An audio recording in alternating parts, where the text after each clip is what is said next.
Lord सारे परमेश्वर के प्रिय बच्चों को। मत्ती रचित सुसमाचार अध्याय 7 हमसे कहता है कि किसी पर भी दोष ना लगाओ ताकि हम पर भी दोष ना लगे, क्योंकि अगर हम दूसरों पे दोष लगाएंगे तो हम पर भी दोष लगेगा। जिस नाप से हम दूसरे को नापेंगे उसी नाप से हमें भी नापा जाएगा। और ये प्रभु यीशु मसीह हमसे कहते हैं, क्योंकि आज अन्य धर्म अन्य जातियों को छोड़ेंगे तो हम देख पाएंगे कि हम ही ईसाई भाई बहन अपने ही ईसाई भाई बहनों के विरुद्ध में बोलते हैं, दोष लगाते हैं। ये दुष्ट का काम है। दुष्ट कोई भी चीज डायरेक्टली नहीं करता है। दुष्ट कभी भी उसे जब कुछ चीज करनी होती है तो वो बहुत ही प्लानिंग के साथ, प्रॉपर प्लानिंग, प्रॉपर मैनेजमेंट के साथ करता है। और दुष्ट हमें इतना स्टडी कर चुका है कि वो जानता है कि हम कहाँ पर कमजोर होते हैं, इसलिए वो आसानी से हमें अपने जालों में फंसाने के लिए आ जाता है और हम फंसते भी हैं। हम जो बोलते हैं कि हम विश्वासी हैं, आज विश्वासी ही विश्वासी के विरुद्ध हो जाता है। विश्वासी ही अपने दूसरे विश्वासी भाई बहन पर दोष लगाते हैं, क्योंकि जब ये थॉट दुष्ट हमारे माइंड में डाल देता है, हम उसे हल्के में लेते हैं और हम अपने संसारिक तौर तरीकों में खोकर एक दूसरे पर दोष लगाते हैं और यहीं से हम में फूट पड़ती है। और दुष्ट यही चाहता है, वो डिवाइड एंड रूल फॉलो करता है। वो आपको देखता है और उसे पता है कि आपको परमेश्वर किस रीति से ब्लेस करेंगे, तो वो क्या करता है, वो आपके मन में एक विचार डालता है। उस विचार को आप पनपने देते हो। दुष्ट ने अपना काम कर दिया, उसने विचार डाल दिया, पर आप उस विचार को पकड़ते हो और फिर आपकी आंखें, आपकी कान, आपका मुंह भटकने लगता है। जबकि बाइबल में लिखा है कि जीवन और मृत्यु की ताकत परमेश्वर ने हमारी जीभ में दी है, हमारे शब्दों में दी है, फिर भी हम अपने शब्दों को केयरफुली यूज नहीं करते हैं। हम कलीसिया तो जाते हैं, पर हम देखते हैं कि अरे ये बहन तो टी शर्ट और पैंट पहन के आई है, अरे वो बहन ने नेल पॉलिश लगाई है, वो बहन ने चूड़ियां पहनी है, वो बहन ने अंगूठी पहनी है, वो बहन ने कान में बाली पहनी है, उन्होंने बाल ऐसे रखे, ये किया वो किया, लिपस्टिक लगाई। वो भाई शूज पहना है, उसने सॉक्स पहना है, उसने इतना इस कंपनी का टी शर्ट पहना, ट्राउजर पहना, जैकेट पहना। वो इस रीति से हमारी नजर परमेश्वर के वचनों पे काम और दूसरों पे, जहाँ दुष्ट हमें दिखाना चाहता है वहां जाता है। और फिर हम अपने मुंह से बोलने लगते हैं, अपने माइंड में सोचने लगते हैं, और जैसे ही हम कलीसिया के बाहर निकल जाते हैं हम बुराई करना और दोष लगाना शुरू कर देते हैं। तो आज का वचन ये आपके लिए है, दूसरों का पाप दिखाने से अच्छा प्रभु का वचन उन्हें दिखाओ, प्रभु का प्रेम उन्हें दिखाओ, प्रभु के वचन को उनके लाइफ में बो।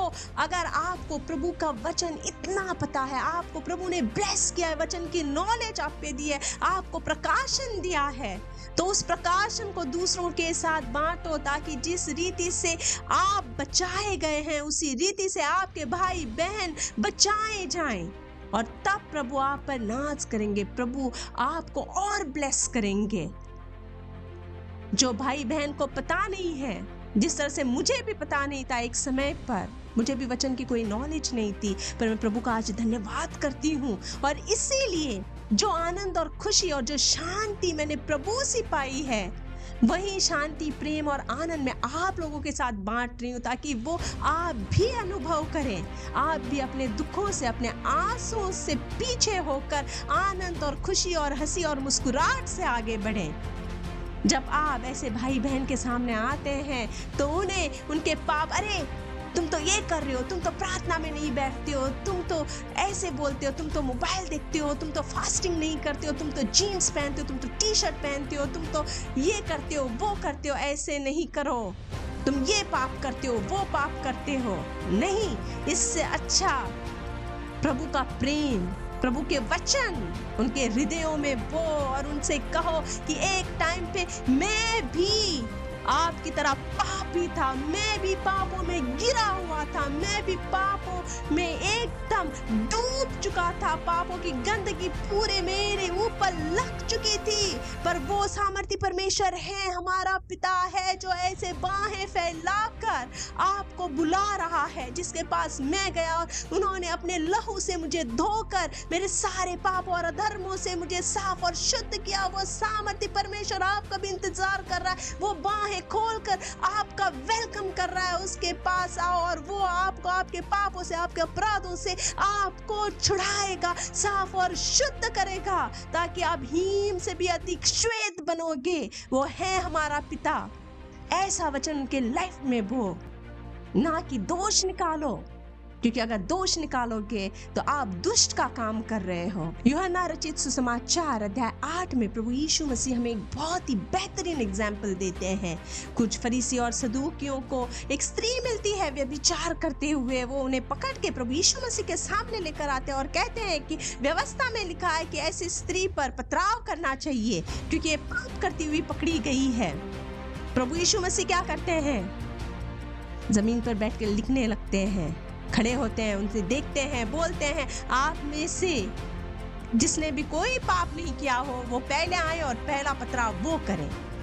एक एक करके, बच्चे से लेकर बड़े तक, बच्चे से लेकर, मैं बोल रही हूँ बच्चे से लेकर बड़े तक, एक एक करके सब चले जाते हैं और सिर्फ वहां पे उस जगह पे रहते हैं। तो प्रभु यीशु मसीह और वो उस स्त्री से पूछते हैं कि किसी ने भी तुम पर पत्थर नहीं मारा?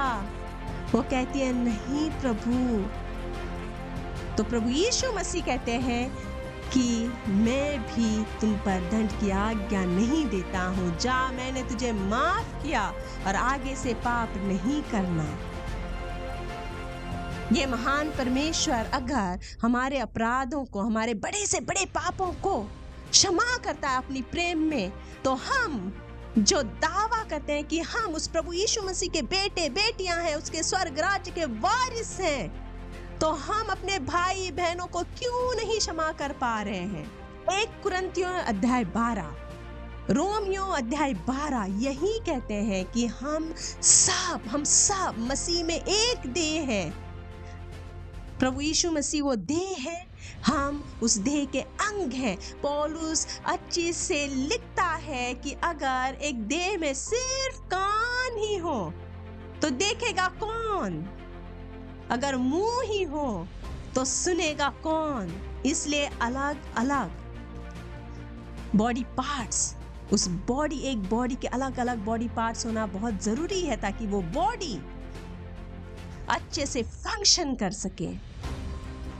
आज हम कहते हैं हम विश्वासी हैं, हम कहते हैं हम ग्रुप 1 के हैं, वो ग्रुप 2 का है, वो ग्रुप 3, ऐसे हम अलग अलग नाम, अलग अलग हमारी विभिन्न भाषाएं ऐसे करते हैं। एक बहुत बड़ी गवाही मैं शेयर करना चाहूंगी। एक बहन थी, वो प्रभु में नई नई आई थी। जब प्रभु का ज्ञान उन्हें हुआ तो उन्होंने और देर नहीं की, तो जिस पास्टर से वो मिली थी, जो पास्टर को जानती थी, उनसे उन्हें कहा कि मुझे बपतिस्मा लेना है। वो पास्टर कहे, ठीक है, मैं तुम्हें बपतिस्मा से पहले क्लासेस होते हैं ताकि तुम्हें नॉलेज हो सके, वो देंगे।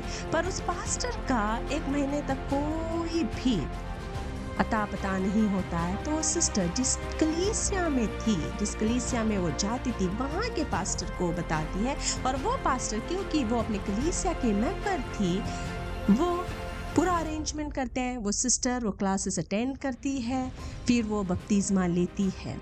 फिर प्रभु का अनुग्रह उस पर आता है, वो इतनी ब्लेस होती है कि वो प्रभु के वचन को हम जैसे अभी YouTube पे बांट रहे हैं, उसी रीति से वो प्रभु के वचनों को बांटने लगती है। तो वो जो पहले पास्टर हैं, जिन्होंने अब तक, उस टाइम तक उस बहन की कोई खबर नहीं ली थी, कुछ नहीं पूछा था, वो पास्टर कॉल करते हैं और पूछते हैं कि तुम किस अधिकार से वचन बांट रही हो? क्या तुम्हारा बपतिस्मा हो चुका है? तो कहते हैं हाँ, बपतिस्मा हो गया। तो कहाँ से हो गया? वहाँ से ये पास्टर के द्वारा हो गया है, जिस चर्च में वो जाती है वही पास्टर ने। तो वो पास्टर क्या करते हैं, उस पास्टर को कॉल करके बहुत ही गंदे तरीके से बात करते हैं, गालियां देने लगते हैं, और उस सिस्टर को भी बोलते हैं, उस भाई को भी, उस सिस्टर के हस्बैंड को भी बोलते हैं कि आज से हमें कॉल नहीं करने का, बात नहीं करने का। पर यहाँ पे मैं आप लोगों को पूछना चाहती हूँ, क्या ये सही बिहेवियर है? क्या उस पास्टर को खुश नहीं होना चाहिए था कि हाँ, ये सिस्टर भी प्रभु में बचाई गई, इसका घराना भी प्रभु में बचाया गया, इन्होंने प्रभु को स्वीकार किया। आज हम सारे विश्वासी भाई बहन अटके हुए हैं। मैं धन्यवाद करती हूँ सामर्थी परमेश्वर का कि वो फिर भी हमें एक नया मौका दे रहे हैं कि हम उसके राज्य के धार्मिकता के खोजी बने और हम बचाए जाएं।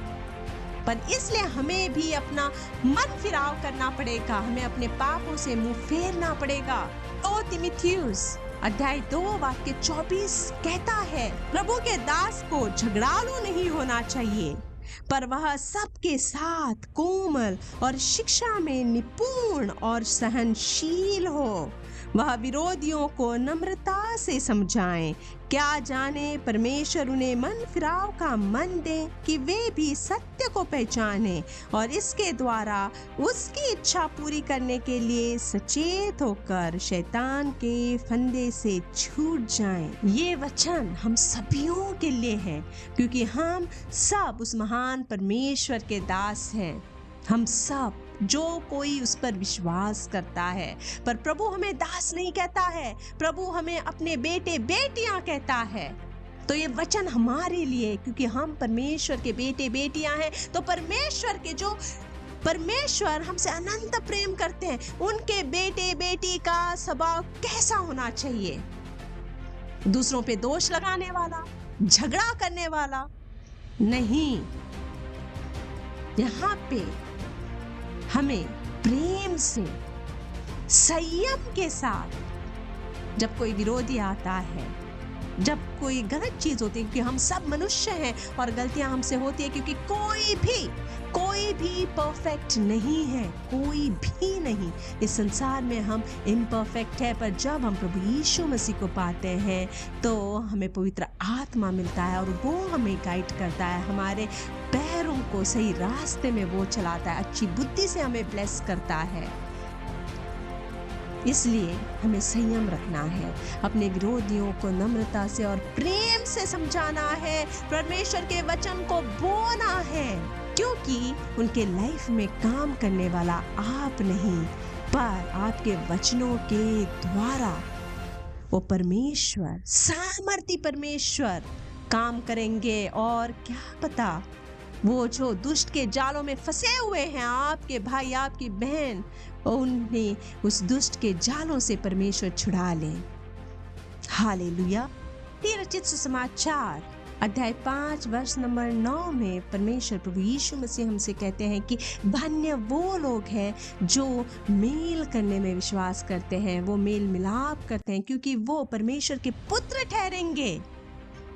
और इसलिए हमें, मेरे प्यारे भाई, मेरी प्यारी बहन, दूसरों पे दोष नहीं लगाना है। हमें संयम के साथ, प्रेम के साथ, जो भी हम करें प्रेम के साथ करें, क्योंकि जब प्रभु यीशु मसीह को पूछा गया कि सबसे बड़ी 2 आज्ञाएं क्या थी, तो जो दूसरी आज्ञा परमेश्वर ने बताई है कि अपने समान अपने भाइयों से भी प्रेम रखें, क्योंकि जब हम अपने को जैसा प्रेम करते हैं वैसे ही हम दूसरों से प्रेम करने लगे तो हम क्या ही किसी पर दोष लगाएंगे, क्या ही हम जेलस होंगे, क्या ही हम उसके बारे में कुछ बुरा सोचेंगे या बुरा बोलेंगे। क्योंकि प्रभु यीशु मसीह कहते हैं, जिस घर में फूट पड़ी होती है वो कभी भी खड़ा नहीं हो सकता है। तो अगर आज हम देख रहे हैं कि सताव हो रहा है ईसाई भाई बहनों का, तो यहाँ पर हमारी कहीं ना कहीं गलती है, क्योंकि हम में फूट पड़ी हुई है। क्योंकि मैं ऐसे भाई बहनों को जानती हूँ, मेरा एनकाउंटर हो चुका है, मैं उनकी सच्चाई को पहचान चुकी हूँ कि वो लोग कह रहे हैं कि हमारी कलीसिया के आप मेंबर नहीं हैं, तो अगर आप कल को मुसीबत में गिरेंगे तो हम आपको बचाने नहीं आएंगे। भले ही मैं वहाँ के बहुत बड़े बड़े नामी लोगों को जानता हूँ जो मेरे कहने पर आपको जेल से छुड़ा सकते हैं या आपको उस दोष से निर्दोष ठहरा सकते हैं, पर फिर भी मैं ऐसा नहीं करूंगा, मैं ऐसा नहीं करूंगी, क्योंकि आप हमारी कलीसिया के मेंबर नहीं हैं। ये जानते हुए कि वो जो इंसान जो विपत्ति भोग रहा है, जिसे सताया जा रहा है, वो सही है, उसने कोई भी कुछ अनुचित नहीं किया। पर क्योंकि वो हमारे कलीसिया में नहीं है, क्योंकि वो हमारे कलीसिया में बोता नहीं है, इसलिए हम उसे हेल्प नहीं करेंगे। तो क्या ये बात आपको सही लग रही है? हम कब तक मिलकर सिर्फ दूसरों पे दोष लगाते रहेंगे? कोई भी प्रॉब्लम आता है तो हम दूसरों को ही दोष देकर उनको दोषी ठहराते रहेंगे। कब तक हम अपनी तरफ अपनी आंखों को बंद करके अपने आप को ही अच्छा बोलते रहेंगे और एक भी कमी हम में जो है उसे नजरअंदाज करते रहेंगे? कब तक? इसलिए मेरे प्यारे भाई, मेरी प्यारी बहन, अपने भाई के आंख में जो तिनका है उसे निकालने की कोशिश करने से पहले अपने आंख में जो लट्टा है उसे पहले साफ करें, क्योंकि जब आप अपनी आंखों से लट्टा निकालोगे तभी आप बहुत ही अच्छी तरह से अपने भाई के आंख में जो तिनका है उसे साफ कर पाओगे। रचित सुसमाचार अध्याय 10 वचन नंबर 8 में प्रभु यीशु मसीह हमसे कहते हैं, तुमने सेंटमेंट पाया है, सेंटमेंट दो। जब ये शब्द मेरे पास आया तो मुझे पता नहीं चला कि सेंटमेंट क्या है। मैं बार बार पढ़ी, प्रभु से पूछी, फिर मुझे पता चला कि हमने फ्री में पाया है, मुफ्त में पाया है। और ये हमें मुफ्त और फ्री में किसने दिया? प्रभु यीशु मसीह ने, क्योंकि सारा जो दाम है वो प्रभु यीशु मसीह ने चुकता कर दिया और कोई नहीं कर सकता था हमारे लिए, पर उन्होंने किया। तो आज क्या विश्वासी, क्या ग्रुप ए, ग्रुप 2, ग्रुप 3 क्या है? हम सब एक हैं, हम सब ईसाई हैं। ये धर्म नहीं है। प्रभु यीशु मसीह ने किसी का धर्म नहीं बदला है, हमने अपना धर्म नहीं बदला है, हमने अनंत जीवन पाया है। हम अपना धन स्वर्ग में इकट्ठा कर रहे हैं। अंत में हम बचाए जाएंगे प्रभु यीशु मसीह के नाम से। और इसलिए ये सुसमाचार हर एक जन जन को पहुंचाए, हर एक जन जन को। आपने सेंटमेंट पाया है, सेंटमेंट दो। आपने फ्री में पाया है तो लालच करके दुष्ट के जालों में ना फंसो और ना किसी पर दोष लगाओ। ये दुष्ट का काम है, इससे बचो। इससे बचोगे तभी आप अपनी लाइफ में आशीषें पाओगे। जो भी रुके हुए काम है वो आपके बनने लगेंगे, क्योंकि इसमें जब आप करते हो, आप हम्बल होते हो, मेल मिलाप करने वाले होते हो, तब आप परमेश्वर के पुत्र ठहरते हो। और अपने पुत्र को कौन ही बाप होगा जो मांगी हुई वस्तु, मांगी हुई आशीष, मांगी हुई ब्लेसिंग नहीं देगा? और खास करके वो सामर्थी परमेश्वर जो हमसे इतना अनंत प्रेम रखते हैं कि उन्होंने अपने एकलौते पुत्र को हमें दिया। इसलिए मेरे प्यारे भाई, मेरी प्यारी बहन, आपने सेंटमेंट पाया है, सेंटमेंट दो। Hallelujah, praise the Lord, God bless you all.